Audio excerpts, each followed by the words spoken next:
पवित्र अवस्था में बनाना चाहिए भोजन स्त्रियों को। नहा कर बनाओ, क्योंकि वो भोग बन रहा है, प्रसाद बन रहा है। वो बच्चे खाएंगे, प्रसाद खाएंगे तो बुद्धि निर्मल होगी, निर्मल बुद्धि होगी तो निर्मल, क्योंकि खाने से ही खून बनता है, खाने से ही तेज बनता है, खाने पीने अन्न से ही सब ना निर्माण होता है।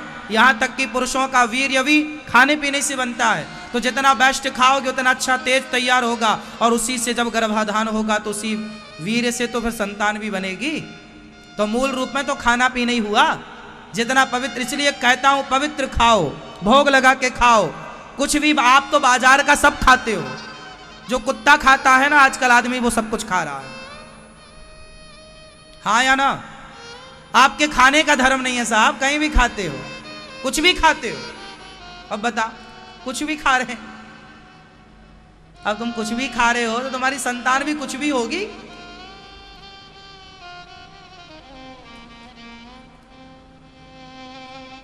ये बात साइंटिफिक बोल रहा हूं मैं, इसका मैं प्रमाण दे सकता हूं हर बात का।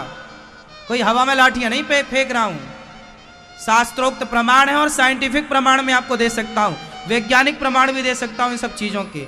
साइंटिफिक इसका जो समाज में दुष्परिणाम है, उसका दुष्परिणाम आप देख रहे हैं। इसलिए अच्छी संतान चाहते हो तो आप माँ बाप को अच्छा होना चाहिए।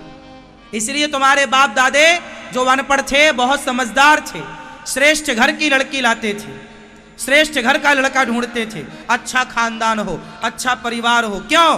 क्योंकि अच्छे आचरण वाली लड़की होगी, अच्छे आचरण वाला लड़का होगा, खानदानी लोग होंगे। खानदानी का मतलब होता है मर्यादित। खानदानी का मतलब होता था भाई ये खानदानी लोग हैं, मीन्स अपनी मर्यादा में रहते हैं। तो अच्छी मर्यादा वाली लड़की होगी, मर्यादा में रहने वाली, जो किसी गैर पुरुष से बिल्कुल नैन मटक्का ना करती होगी, जो पुरुष मर्यादित होगा किसी पराई औरत के चक्कर में।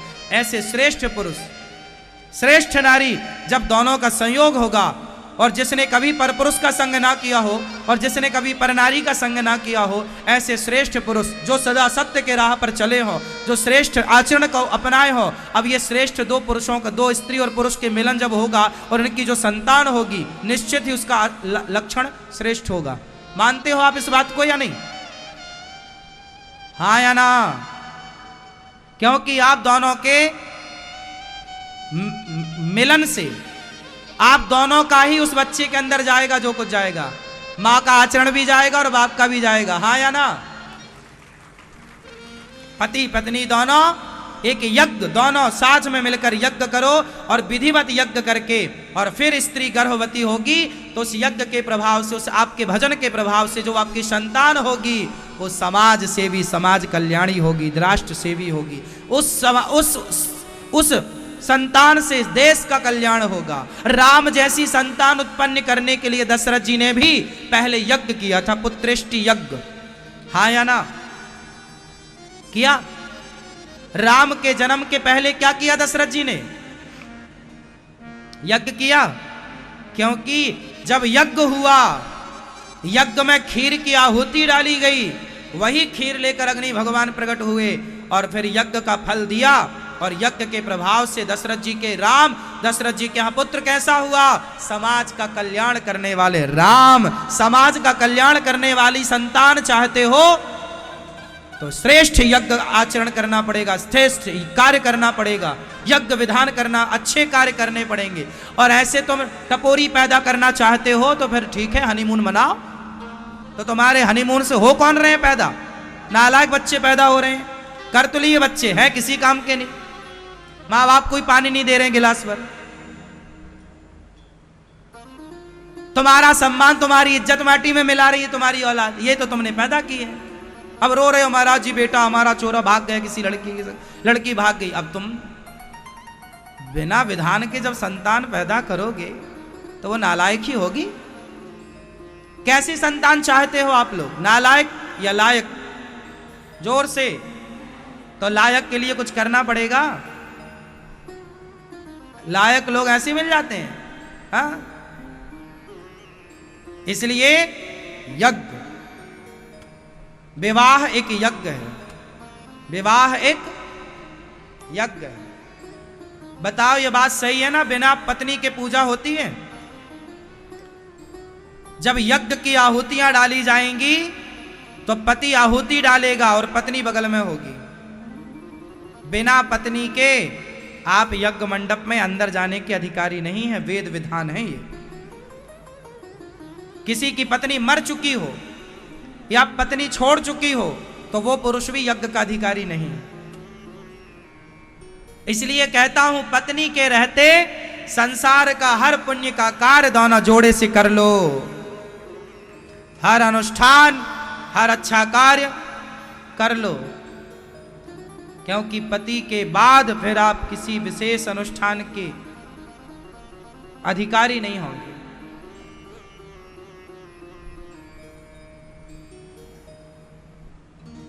बात समझ में आई? क्यों किया ब्याह आपने? किया कोई यज्ञ अभी तक? फिर इसलिए हमारे यहां परंपरा है, जब दुल्हन आती है तो सबसे पहले माँ बाप उसे सत्यनारायण भगवान की कथा कराते हैं। आपके यहां ये परंपरा है? नहीं। फिर क्या होता आपके यहां? शादी हुई फिर क्या हुआ? सीधा भोगों में प्रवेश। जिसके लिए किया है शादी, कोई विधान नहीं, कोई पूजा नहीं। हमारे यहां परंपरा है, पति पत्नी पहले सत्यनारायण भगवान की कथा में बैठते हैं, उनके घर एक छोटा सा पूजन पाठ होता है, कुल देवताओं को प्रणाम होता है, कुल देवताओं को नमस्कार होता है, ग्राम देवताओं को नमस्कार। गांव में जितने देवता होते थे बाजा बजते जाते थे, दुल्हा दुल्हन पीछे चलते थे और पूरा गांव के ग्राम देवता जो होते थे, कुल देवियां होती थी। गांव ग्राम देवता भी समझते हो ना, जो गांव की एक देवी होती थी, गांव के देवता समझते हो आप लोग? हाँ, तो पहले गांव के देवी देवताओं को पति पत्नी जाके जोड़े से प्रणाम करते थे, उनका आशीर्वाद लेते थे। गांव में जितने मंदिर होते थे, देवालय होते थे, शिवालय होते थे, उनको प्रणाम किया जाता था। भगवान के आशीर्वाद, संतों के आशीर्वाद, बड़ों के आशीर्वाद लेकर फिर अपनी गृहस्थी शुरू की जाती थी। भगवत चिंतन, पति पत्नी कैसी हो? भगवत प्रेमी हो, भगवान का से प्रेम हो। पति कैसा हो? भगवत प्रेमी हो। पति भी सूर्य भगवान को जल चढ़ाने वाला हो, पत्नी भी सूर्य भगवान को जल चढ़ाने वाली हो, भगवान का नाम जपने वाले हो, अच्छे कार्य करने वाले हो। जब आप अच्छे आचरण वाले होंगे तो स्वाभाविक है कि आम के खेत में आम ही होगा और बबूल के फसल बोई तो बबूल होगा।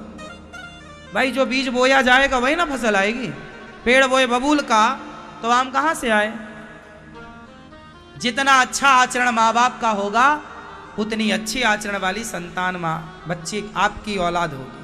क्योंकि माँ बाप का सब कुछ जाता है। पता आपको, डॉक्टर कई बार पूछते हैं क्यों ये बीमारी तुम्हारे पिता को है ना, दादा को है? हाँ दादा को थी। हाँ, कई बार बाप दादों से बीमारियां आप तक आती हैं जो बाप दादों से चलती हैं। हाँ या ना? कुछ बीमारियां होती हैं जो बाप दादों से चलती हैं। हाँ या ना? फिर जब बीमारी बाप दादों से आप तक आई है तो बाप दादों के संस्कार, अच्छे आचरण भी आप तक आएंगे। लिख लो, ये सब बात है। आप नहीं मानते इन बातों को, मत मानिए, हमें क्या, बिल्कुल मत मानिए। आज के लोग मान ही नहीं रहे। कहां मान रहे हैं कोई? इसलिए ना मानने से आपका बहुत बड़ा नुकसान है। संतान होगी आपकी, परंतु कैसी होगी वो आप देख रहे हैं। आजकल की औलाद बाप को गिलास भर पानी नहीं दे रही है। ये बात सही है कि गलत है? फिर 4 बच्चे हैं पर एक औलाद पानी देने को तैयार नहीं है। तो बच्चे पैदा ऐसे क्या मतलब बच्चे पैदा करने का? अपना कर्तव्य ही नहीं कर रहे बच्चे, पूरा संस्कार है ही नहीं बच्चों के अंदर। तो ऐसी औलाद पैदा करके भी क्या करोगे? इससे अच्छा तो ना रहना ही अच्छा था। आजकल तो बस लोग रो रहे हैं महाराज एक बेटा हो जाए, कैसा भी हो जाए, बस उन्हें बेटा चाहिए। सबके, हमारे भी होना चाहिए। उन्हें ये नहीं पता कि भाई बेटा हो पर कैसा हो, कैसा हो बेटा, राम जैसा कि रावण जैसा? हाँ, जननी जने तो भक्त जने, जननी जने तो भक्त जने, या दाता या सूर, सूरवीर हो आपका बेटा। जननी जने तो भक्त जने, या दाता या सूर, या से तो बंध्या भली काहे गवावे नूर। यदि तुमने लायक बच्चे जन्म नहीं दिया तो इससे अच्छा बांझ रहना अच्छा है। हिटलर जैसों को पैदा करके भी उनकी मां ने क्या पा लिया? लादेन जैसों को पैदा करके भी उनकी मां ने क्या पा लिया?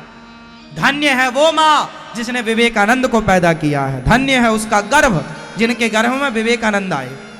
धन्य है उनका गर्भ जिनके गर्भ में तुलसीदास, सूरदास, रैदास, रसखान, मीरा आई। ये धन्य है इन गर्भ, इन माओ का। वो मां का गर्भ पवित्र होता है जो लायक बेटा पैदा करके समाज को देती है। शिवाजी जिस मां के गर्भ में आए वो गर्भ वाली मां पवित्र है, उसका पवित्र है गर्भ।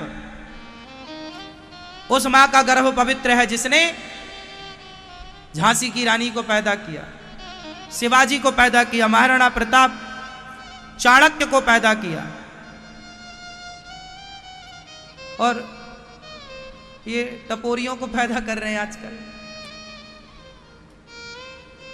किसी काम का नहीं, नालायक, जो अपना पेट नहीं भर पा रहा है, बाप से कह रहा मोबाइल दिलाओ, बाप से कह रहा गाड़ी दिलाओ, और नहीं दिलाता बाप तो मारता और है बाप को।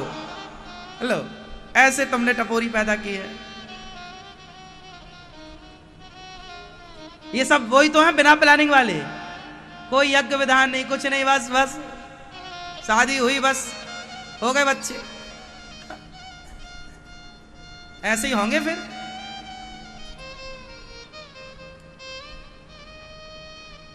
इसलिए बच्चों को संस्कार दो, और संस्कार आप भी लो, सिर्फ दो मत लो, आप भी उस मर्यादा का पालन करो। आप भी संस्कारी बनो, बच्चों को बनाओ अच्छे। घर में आपके पूजा पाठ होती रहनी चाहिए, घरों से घंटी और शंख की ध्वनि निकलनी चाहिए, कीर्तन भजन की ध्वनि निकलनी चाहिए, संध्या की आरती होनी चाहिए। संध्या समझते हो? शाम संध्या आरती होनी चाहिए, भगवान का नाम हो, भगवान का कीर्तन हो, भगवान के आश्रित हो। भोग बनाओ तो भोग लगना चाहिए, जो बने पहले भोग लगे। नाश्ता जो बने आपके घर, सवेरे आपका पोहा जलेबी बनता है उसका भोग लगना चाहिए, सवेरे आपका कचौरी बन रही उसका भोग लगना चाहिए, दोपहर को आपको दाल चावल सब्जी रोटी खीर पूड़ी इमरती बन रही है उसका भोग लगना चाहिए, शाम को आपके जो बन रहा है उसका भोग लगना चाहिए। और भोग लगना कैसे चाहिए?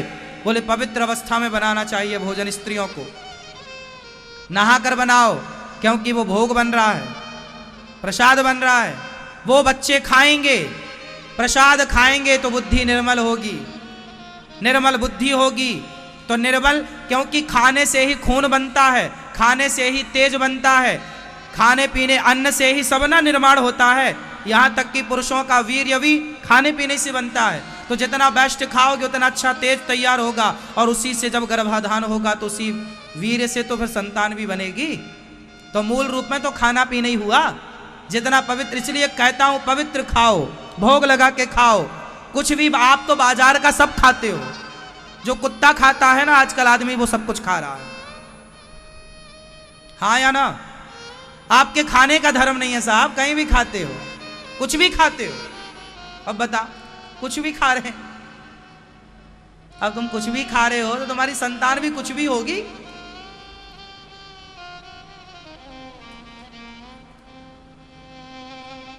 ये बात साइंटिफिक बोल रहा हूं मैं, इसका मैं प्रमाण दे सकता हूं हर बात का, कोई हवा में लाठियां नहीं फेंक रहा हूं। शास्त्रोक्त प्रमाण है और साइंटिफिक प्रमाण में आपको दे सकता हूं, वैज्ञानिक प्रमाण भी दे सकता हूं इन सब चीजों के। साइंटिफिक इसका जो समाज में दुष्परिणाम है उसका दुष्परिणाम आप देख रहे हैं। इसलिए अच्छी संतान चाहते हो तो आप माँ बाप को अच्छा होना चाहिए।